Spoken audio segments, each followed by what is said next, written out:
Is it? Here we go. Just as a starting point, or by way of reminder, this ordinance was originally adopted by the council in 2011, so it's been in place for 8.5, going on 9 years. As the memo in your materials said, and as the city manager highlighted, basically the gist of the ordinance is not to require perfect parenting, but it's to reach out, to make contacts with families, and to ask for reasonable attempts at exercising care and control over minor children. It is not limited to the strict definition of parent in the traditional sense. It applies to father, mother, biological, adoptive, legal guardian, or any other person who has assumed the care, control, or custody of a minor child. Just to give you a feel for it, as we go through the numbers that follow, you will see in particular, when you get to the court enforcement phase, it's used very sparingly by police. The police force has numerous other exercises and outreach programs, just to name a couple off the top of my head, like community-oriented policing and other positive touch points and contacts that they hope to use to establish relationships long before use of the parental responsibility ordinance would ever come into play. Okay, so just to walk you through use of this, as I said, it was adopted in 2011.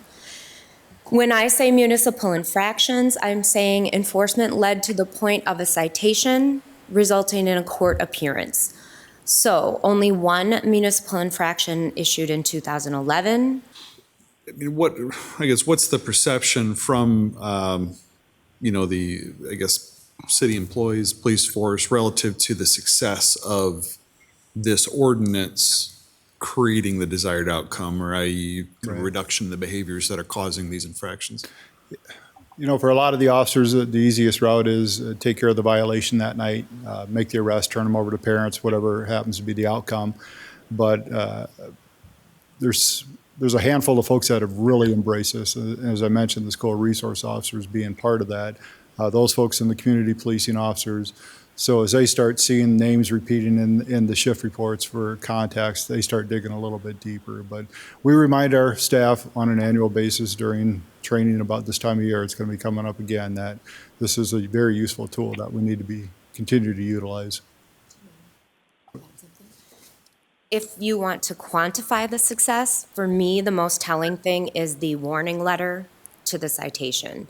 That warning letter is leading to conversations and outreach that for 80% of the people, there's no more police contact again. You're never going into court. You're not getting a code violation because that warning letter alone, and coupled with the efforts of the school resource officers, the community police, it starts a conversation at home with the police department oftentimes and in the schools that says, we have a child on the verge here. Let's figure out what we can do to fix this situation. And 80% of the time, we're fixing the situation to the point that it's not going any further. From my perspective, I find that very successful. That's probably the bigger sign of success than any of the court results later, because that's the 20% that we couldn't proactively reach. But this ordinance scares me. The citation amounts are really high. And I would say, just as a parent, I have never felt a greater failure than being a parent, more or less. And I think that some of the best parents I know consistently feel like failures. And that's probably an odd statement for me to be making up here, but I guess part of what scares me about this ordinance is the thought of people who are trying very hard, the